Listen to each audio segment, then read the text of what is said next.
Bonjour à tous, je m'appelle Bruno, si c'est la première fois que vous venez. Si c'est pas la première fois, je pense que vous me reconnaissez. Et je vous présente Margot, ma femme. On s'est connus quand on avait 10 ans. On a fait des camps ensemble. Je suis pas amoureux d'elle depuis que j'ai 10 ans. Ça a pris un peu plus de temps, mais quand je suis arrivé à Paris, ça a pas pris beaucoup de temps. 3 mois après que je sois arrivé, on sortait ensemble.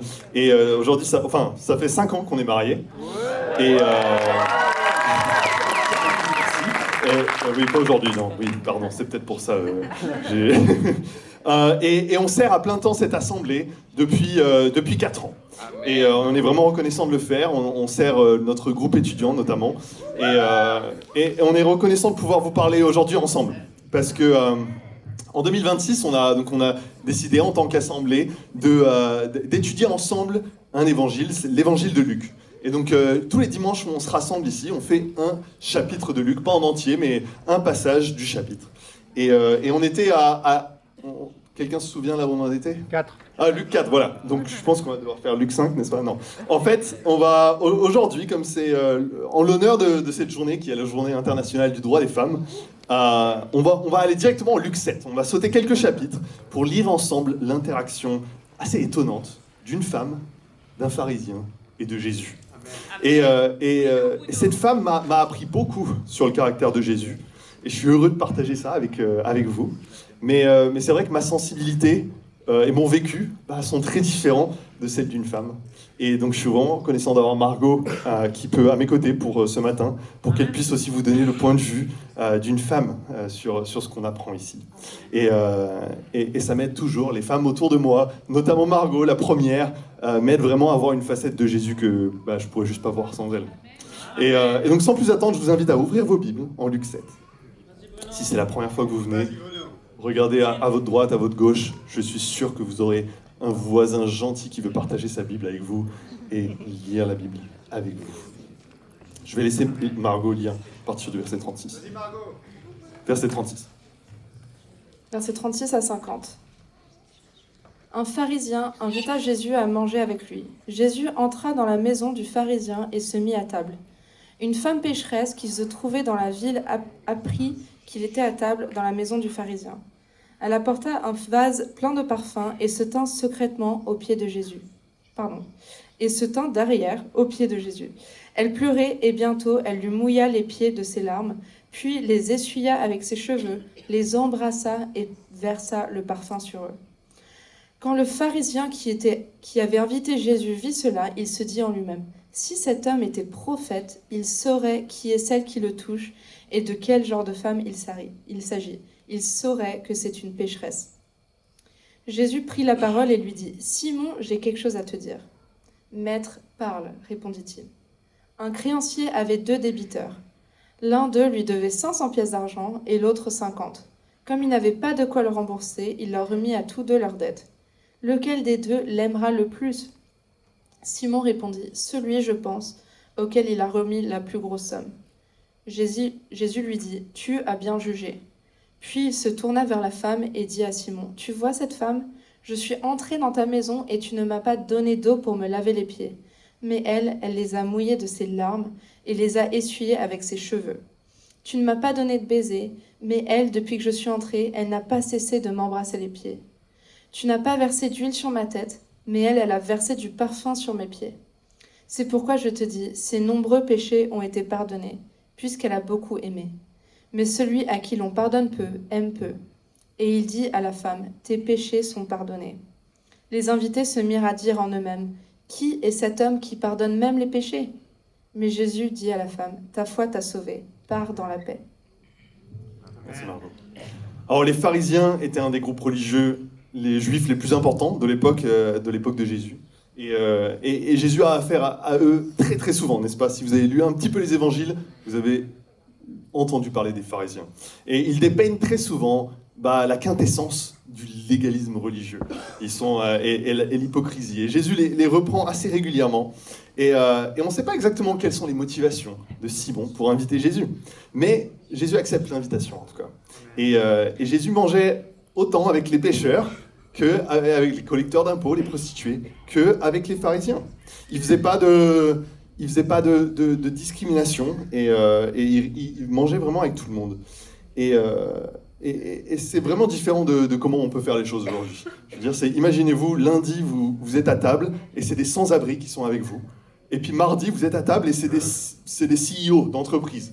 Bah, c'est un peu ça, Jésus. Il se mélange à toute classe sociale. Il ne fait pas de différence. Et ça, c'est pas courant à cette époque-là. Ce ne l'est pas non plus aujourd'hui, n'est-ce pas ? Mais en tout cas, Simon, il se retrouve vite dans une situation un peu malaisante pour lui. Il n'a pas l'habitude de voir ce qui se passe. Il est confus. Donc Jésus va l'aider à comprendre. Et pour l'aider à comprendre, il lui dit une petite histoire. Jésus aime beaucoup parler en histoire. Mais là, cette histoire, elle a de particulier qu'elle est très simple. Et on la comprend vite. Toutes les paraboles de Jésus, on ne les comprend pas aussi vite. Mais 2 personnes devaient de l'argent à un gars. L'un lui devait 50 pièces d'argent. Et c'est quoi une pièce d'argent ? C'était tout simplement la monnaie qu'on recevait pour un jour de travail. Donc 50 pièces d'argent, on est à quasiment 2 mois de travail. Okay ? Et ça, il lui devait ça quand même. C'est déjà pas mal. Mais l'autre lui devait 500 pièces d'argent. Soit 1 an et demi de travail. Imaginez que vous devez 1 an et demi. Si vous êtes américain, peut-être que vous avez même pas besoin d'imaginer. Peut-être que vous avez fait des études aux États-Unis et vous devez au moins ça. Et le gars décide d'effacer leur dette à tous les 2. Et la question est presque rhétorique. Qui l'aime plus ? Qui est le plus reconnaissant ? Et Simon, il n'a pas de mal à comprendre. Il dit, ouais, je pense que c'est celui à qui on a remis la dette de 500 pièces d'argent. Mais la suite est peut-être un peu plus dure à entendre pour Simon. Il se prend une petite leçon d'hospitalité. Et cette femme, elle a mieux accueilli Jésus chez Simon que Simon lui-même. Et je sais que moi, chez moi, des fois, Margot, elle a besoin de me... Hey, il y a Sam à la maison, rappelle-toi. Propose-lui un petit verre d'eau, n'est-ce pas ? Des fois, je pense pas, je suis trop dans mes pensées et je suis pas très hospitalier. Et je sais que Sam, il m'en voudra pas si je lui propose pas un verre d'eau, mais quand même, ça, c'est ce que fait un bon hôte. Et à l'époque, c'était d'être un bon hôte quand on invite comme ça, c'était assez formel. Est-ce qu'il y a peut-être la prochaine slide, si quelqu'un peut cliquer sur la prochaine slide. Ah, c'est bon, ok, voilà, parfait. Donc ça devait ressembler peut-être à peu près à ça. Ils étaient pas à table sur des chaises, mais plutôt inclinés comme ça. Et c'était assez formel comme invitation quand même. Mais Simon, il fait pas ce qu'on pourrait faire, c'est-à-dire lui accueillir avec un bisou, avec un baiser, comme on ferait en France, ça on a l'habitude, mais aussi juste proposer de l'eau pour nettoyer ses pieds et puis mettre de l'huile sur sa tête. Mais cette femme, elle va bien plus loin que ça, n'est-ce pas ? Mais en fait, cette leçon d'hospitalité, c'est pas le point. C'est juste un prétexte pour révéler quelque chose de plus profond chez Simon. Simon, quand il regardait cette femme, il voyait une femme lourdement endettée envers Dieu par ses péchés. Mais quand il regardait à sa propre vie, il se voyait comme un bon gars. Pas trop mal. Bien sûr, je pêche. Personne n'est parfait. Je suis sûr qu'il aurait dit ça. Mais Jésus parle ici d'une vérité que j'ai vue constamment dans ma vie et autour de moi. Il ne peut pas aider quelqu'un qui est convaincu qu'il n'a pas besoin d'aide. Si j'ai le cancer, mais je suis convaincu que je ne l'ai pas, peu importe ce que le docteur me dit, je ne vais pas faire les traitements. J'ai grandi dans une famille chrétienne et j'ai fait l'expérience de mon propre pharisianisme. Je me sentais meilleur, j'avais les réponses. Mais Dieu m'a laissé voir très vite les conséquences dans ma vie et dans la vie des autres de tous mes péchés. Et je crois que ça m'a aidé. Ça m'a humilié. J'ai vu, je fais du mal autour de moi. Je me fais du mal. Et j'ai pu réellement, grâce à ça, expérimenter sa grâce. Parce que je savais toutes les choses desquelles j'étais gracié. Et ça va faire 16 ans, dans 6 jours, que j'ai décidé de suivre Jésus. Amen. Et suivre Jésus m'a préservé de beaucoup. M'a fait prendre un chemin totalement différent de là où j'en serais sans lui. Mais c'est tellement clair pour moi que ce chemin sur lequel je serai aujourd'hui, si je ne m'étais pas humilié à ce moment-là, c'est un chemin de destruction. Je serais dans mes addictions, je serais dans la solitude, la culpabilité, la recherche constante d'identité, les relations incessantes, éphémères. C'est ce qu'il y a dans mon cœur, au plus profond, toujours aujourd'hui. Sans Jésus, c'est qui je suis. Sans l'Esprit de Dieu, c'est vraiment là où j'en suis, et j'en suis convaincu, c'est évident pour moi. Le péché, il est devant moi. Et donc ça m'aide, parce que ça m'aide à voir, waouh, j'ai vraiment besoin de Jésus. Et Jésus ici ne nie pas que la femme est en effet pécheresse. La solution de Jésus, c'est pas de nous dire, mais non, t'es un bon gars, t'inquiète pas. Des fois, on a l'impression que c'est ce qu'on a besoin d'entendre. Mais au contraire, il le confirme. En disant cette parabole, il confirme, oui, elle a péché. En la pardonnant, il confirme, elle a besoin de pardon. Amen. Il espère seulement que Simon puisse voir qu'il en a besoin aussi. Que Simon, il n'est pas meilleur que cette femme. Et j'ai remarqué parfois qu'il y a des choses qui peuvent nous empêcher d'être humbles. Peut-être Simon, on ne connaît pas l'enfance de Simon. Ça se trouve, Simon, ses parents lui ont constamment dit qu'il n'est pas assez, qu'il est nul. Et en fait, Simon, il passe sa vie à essayer de se prouver à lui-même et de prouver aux autres que non, je peux le faire, je suis bon. Quand notre enfance ressemble à ça, souvent on continue notre vie d'adulte en essayant de prouver notre valeur aux autres. Et on devient comme Simon, on croit qu'on n'a pas besoin d'aide. C'est trop humiliant d'accepter l'aide de Jésus. Et si vous êtes dans ce cas, je suis désolé. Je sais que vous soyez chrétien ou pas, même chrétien depuis des années, on peut tomber dans cette manière de penser et de faire. Mais vous ne trouverez pas la paix en essayant de vous aimer vous-même. Amen. Notre amour propre, il vaut rien comparé à l'amour de Jésus. Amen. Laissez-vous aimer par Jésus. Amen. C'est la seule chose qui peut vraiment vous donner la paix. Et donc, si vous êtes chrétien, je vais vous donner quelques phrases symptomatiques du déni. Et vous pourrez faire un autodépistage à la maison quand vous serez rentré. Mais si vous dites régulièrement « tout le monde pêche de toute façon », ou « personne n'est parfait » pour justifier vos actions, c'est symptomatique du déni. Si le problème, c'est toujours chez les autres, il y a toujours un problème chez les autres, c'est symptomatique. Si vous supportez plus de penser que vos péchés ont mis Jésus à la croix, vous vous dites, c'est pas possible, ils sont pas si gros, c'est symptomatique. Je vais laisser Margot partager. Vas-y, Margot. Bonjour à tous. Bon, j'aimerais pouvoir vous parler du point de vue de la femme, peut-être ce qu'elle a ressenti dans son péché, en étant vulnérable envers Dieu, devant Jésus, jugée par les autres. Mais malheureusement pour moi, je m'identifie dans ce passage beaucoup plus à Simon. Cette écriture, elle montre tellement bien la compassion de Jésus envers ceux qui la demandent. Mais je m'identifie beaucoup plus facilement à Simon, qui juge, qui regarde aux autres, qui ne voit pas son propre péché. Donc Simon ne demande pas la compassion et il ne la reçoit pas, ou différemment. Mais cette femme la demande et elle la reçoit généreusement. Amen. Mais dans ma vie, je ne demande pas la compassion. Je préfère l'admiration, l'approbation.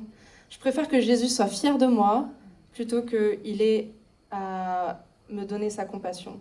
Je préfère qu'il me dise « Bien joué Margot » plutôt que « Je te pardonne, ma fille ». Et c'est un cercle vicieux parce que plus je vis de cette manière, moins j'ai l'occasion de vivre la compassion. Donc moins j'y crois et moins je vais la chercher. Et c'est pas que ça m'aide à moins pécher parce que je vais essayer de mieux performer. En fait, c'est plus une question de comment je réagis quand je pêche. Et mon refuge, c'est en moi-même. Et moi-même, c'est moins solide en fait que Jésus. Et j'ai cette impression que si je suis indépendante, si je cherche mon refuge autre part qu'en moi, ça c'est moins solide. Mais en fait, le refuge que Jésus me donne, il est bien plus solide que le refuge que j'ai en moi-même. Amen. Et cette femme, elle avait compris que sa relation avec Jésus n'est pas proportionnelle à quel point elle fait bien les choses ou pas, à quel point elle fait le bien. Mais elle sait que quoi qu'il arrive, elle est rien à côté de celui qui est le roi. Amen. Donc elle n'a pas besoin d'essayer d'impressionner Jésus comme j'ai tendance à faire parfois. Elle est totalement elle-même dans sa repentance. Merci. Mon deuxième point, c'est que Jésus nous aime assez pour être honnête avec nous. On parle en général, à juste titre, de l'amour que Jésus a pour cette femme dans ce passage. Mais je crois qu'il faut aussi qu'on parle de l'amour de Jésus envers Simon. Simon, il a deux choix. Il peut être indigné. Attends, mec, je t'invite chez moi et tu m'insultes devant mes... Enfin, il l'a pas insulté, mais des fois c'est comme ça qu'on réagit. Tu m'insultes devant mes invités. Tu dis que je t'ai pas bien accueilli. Tu me fais la honte. Ça, c'est une manière de réagir. Sûrement la manière que je serais tenté de réagir. Ou bien, Simon, il s'est humilié. De loin, le choix le plus dur. Mais il a regardé Jésus et il a dit, ouais, je crois que tu as raison. Il a reconnu ses torts. C'est pas facile du tout de faire ce que Jésus a fait ici. Déjà, beaucoup, à la place de Jésus, ils n'auraient même pas accepté l'invitation. Mais Jésus, avec beaucoup de douceur et d'amour, a sincèrement envie que Simon voit son aveuglement, qu'il voit son besoin de lui. Pardon.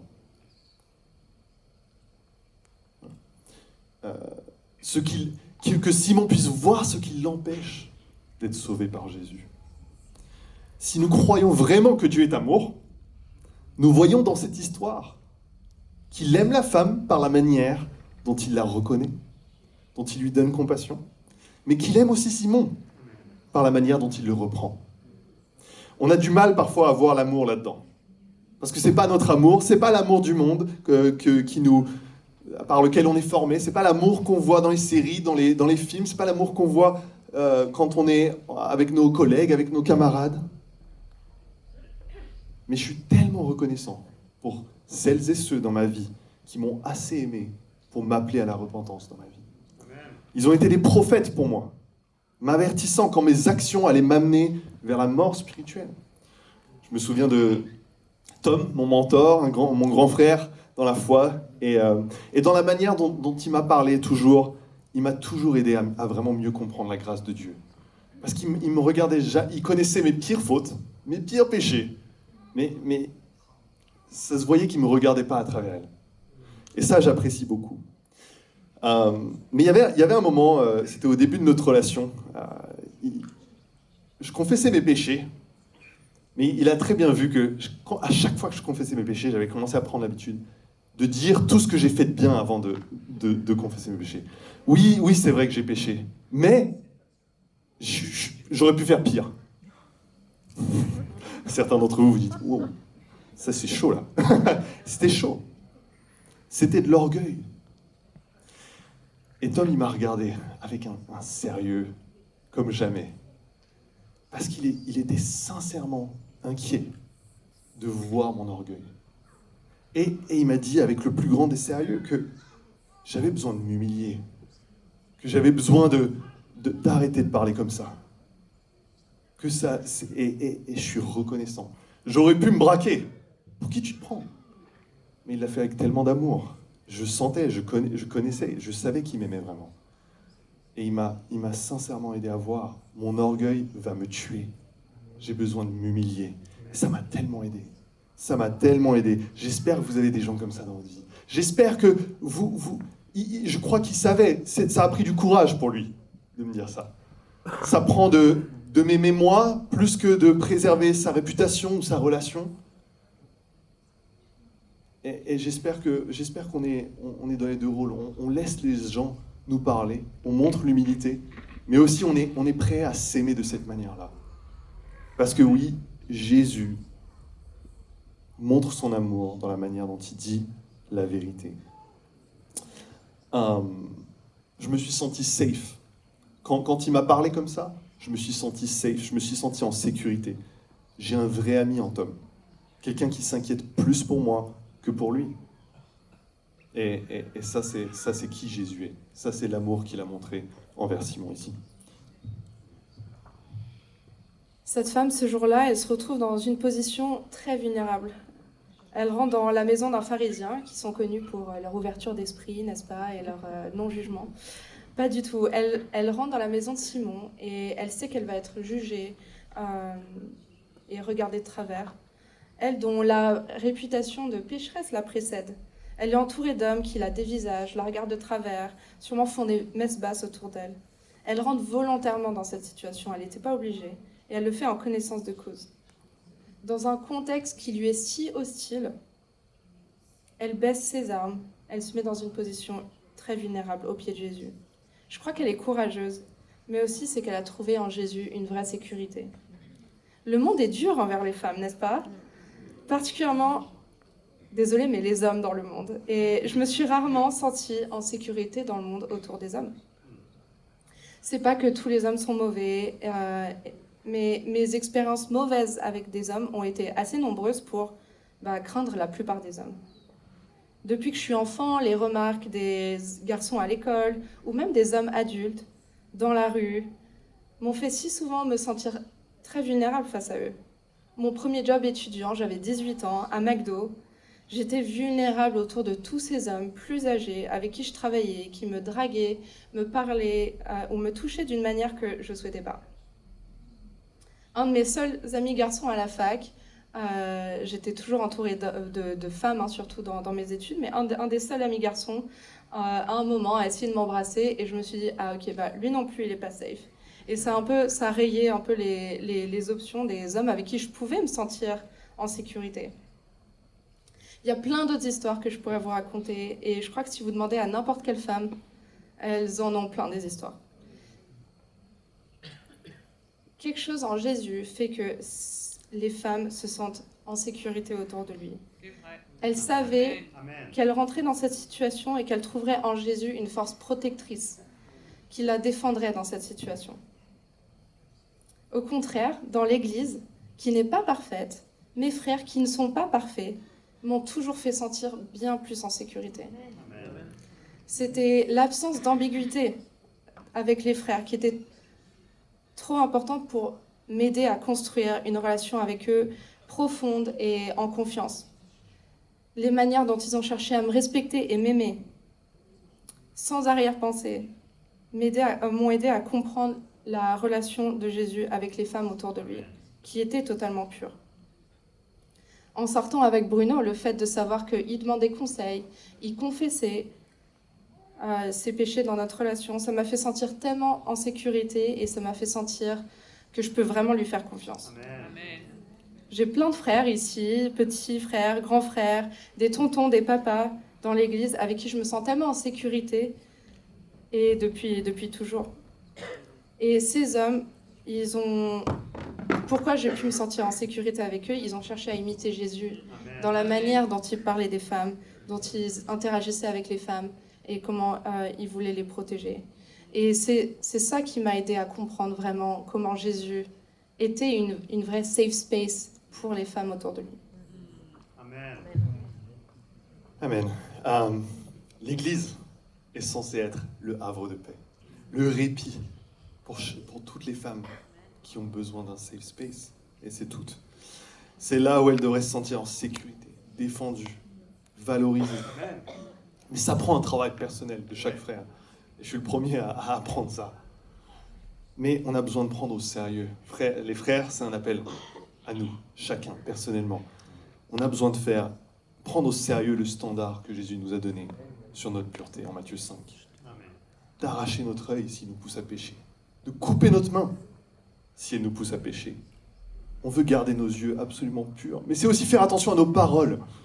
Et ça, c'est ce qui est dur pour moi. Des fois, je fais des blagues, je me dis, mais pourquoi je fais ça? Pas que à des sœurs, mais à des frères. Et je suis tellement reconnaissant parce que les sœurs, c'est souvent des sœurs qui viennent me voir. Bruno, je suis pas sûr que tu aurais dû dire ça. Je parlais avec 2 frères l'autre fois, et puis on parlait un peu juste comme ça, et je disais, j'aime bien que les sœurs, elles ont ce courage de venir nous parler, n'est-ce pas, les frères et tout.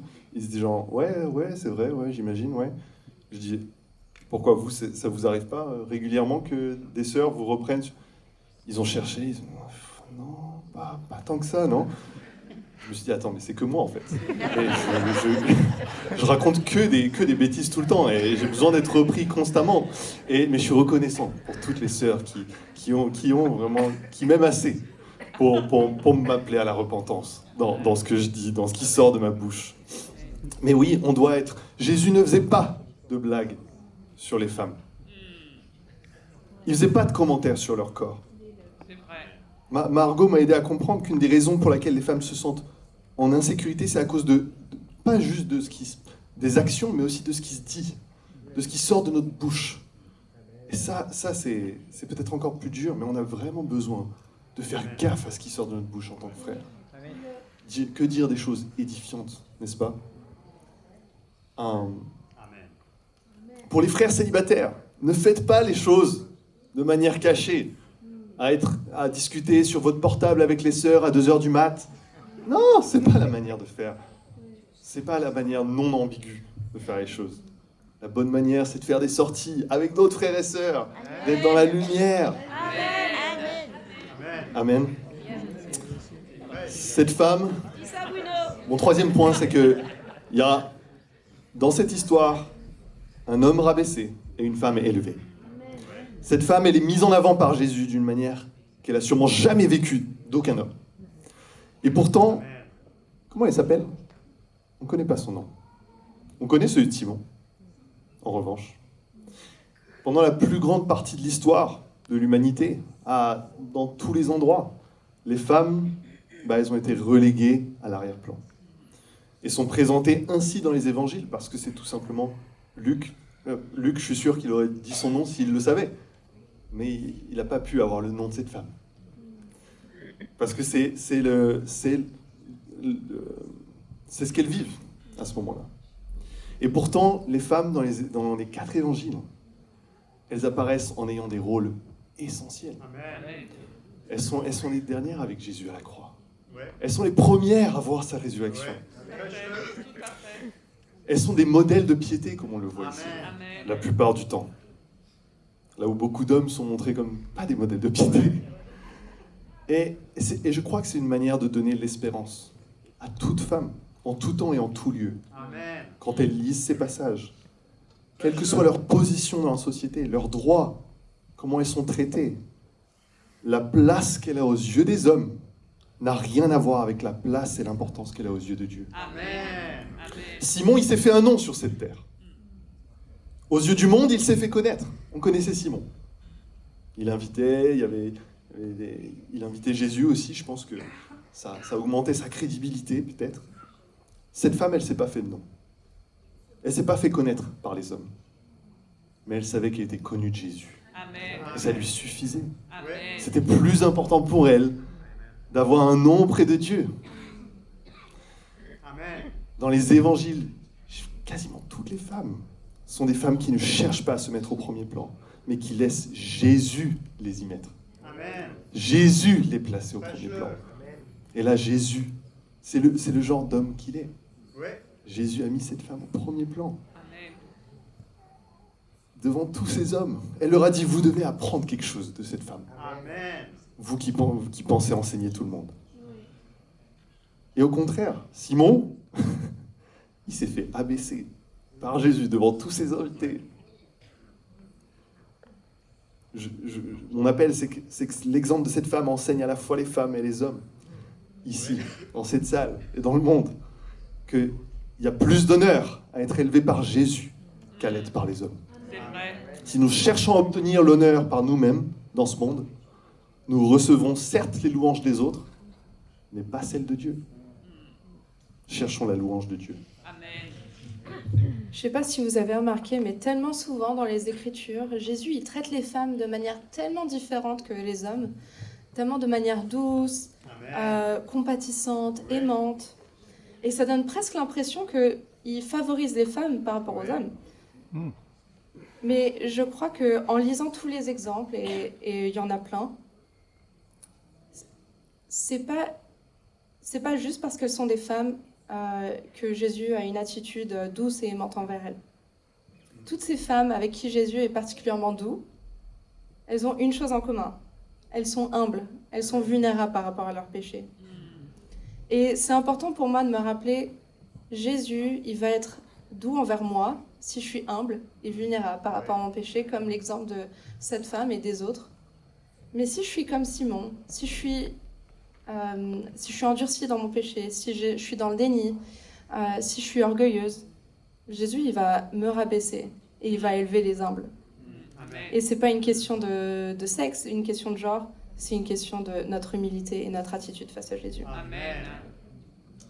Amen. Lisons Luc 8, versets 1 à 3 pour conclure.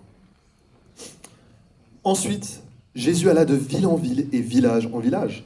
Il prêchait et annonçait la bonne nouvelle du royaume de Dieu. Les 12 l'accompagnaient, avec quelques femmes qui avaient été guéries d'esprits mauvais et de maladies. Marie, dite de Magdala, dont étaient sortis 7 démons. Jeanne, femme de Chuza, l'intendant d'Hérode, et Suzanne et beaucoup d'autres qui le servaient en l'assistant de leurs biens. 3 femmes sont nommées ici. Et encore plus de femmes qui étaient auprès de Jésus, partout où il allait.